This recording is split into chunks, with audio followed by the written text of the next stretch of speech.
Are you 100% sure the Earth is flat? I am now. I wasn't 4 months into it. The beginning of 2015 when I made the series, I wasn't, but it's been running now since then really heavily, and there's so many people involved with so many facets I hadn't even looked at, that yeah, we're living, it's not just flat, you're living in a building, no different than this, a giant stage with walls and a floor and a ceiling. Amazing. Yeah. Do you smoke pot? I don't.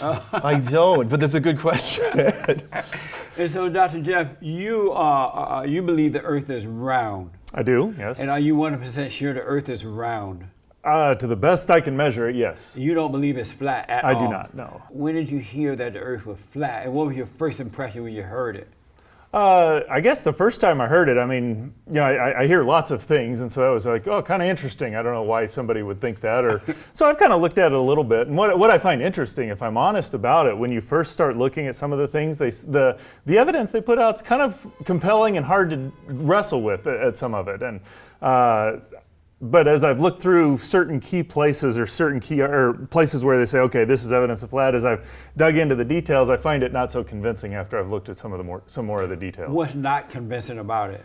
Well, I think one of the things that I have yet to hear is, you know, we talk about, you know, being able, whether you can see curvature around, and, you know, if I could refer to, you sent me a video a couple of days ago, and, and you make a comment in there that you're on Whidbey Island looking over at Seattle, and you say, oh, we shouldn't be able to see Seattle because there ought to be hundreds of miles of curvature, or hundreds of feet of curvature. I'll be right there, hundreds of feet of curvature. And so I just sat down and did some calculations, and according to my calculations, that should be about 70, maybe 80 feet or less. And so the fact that you can see Seattle actually fits very comfortably within what I would expect in there. But I think, to me, the biggest reason why I think the globe is, or why we live on a globe, the Earth is a globe, is that when I look at how things work, you know, I'm an astronomer, so I get to study what's going on in space. I'm also a physicist, so I study how instruments work here. And when we look at gravity, let's just say that, because that's very different in how a flat Earth and a globe Earth could be very different. But what I find interesting is that when you go and make measurements in the lab of how does gravity work, it works out a certain way. And when I then apply that to how moons orbit around Jupiter, which we can see them being spherical in nature, and when I look out at distant galaxies and how stars rotate around galaxies, that one formulation of gravity explains all of that data without seams, even here on Earth. And so to me, just the most natural thing is, if it works everywhere else, why would we expect this to be any different? And you say? I'm saying that if we were in a giant planetarium, as it were, you know, you see the same things you're talking about. You see a moon, and you see planets, and you see stars. They're just objects in the sky. They're just lights. They're just part of a giant projection system. You can make them do whatever you want. And yes, I know you're saying, well, they all look spherical, but we're the only things that's flat. It's like, no, you're in a building, and everything you see isn't what you think it is. So gravity, and by the way, to your point of gravity, gravity is, you know, you say it's a magical molecular magnetic force that pulls things down to the center of a sphere.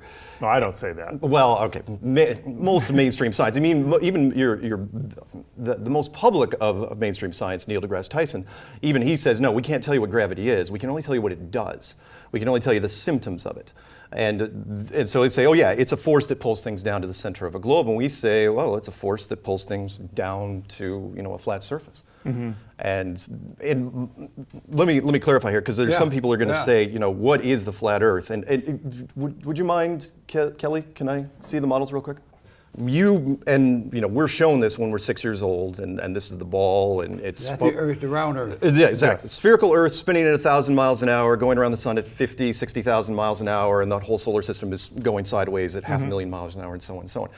What's interesting, though, is, and this would be more or less a representation of the flat Earth, a self-contained system roughly the same size. But here's the big difference. This can't exist on its own. It uses a huge support system to survive, meaning you need a sun and a solar system and a galaxy and a universe around it, where this needs nothing. This is just, you know, if you look inside it, there's your world. So the question is, why couldn't that be possible?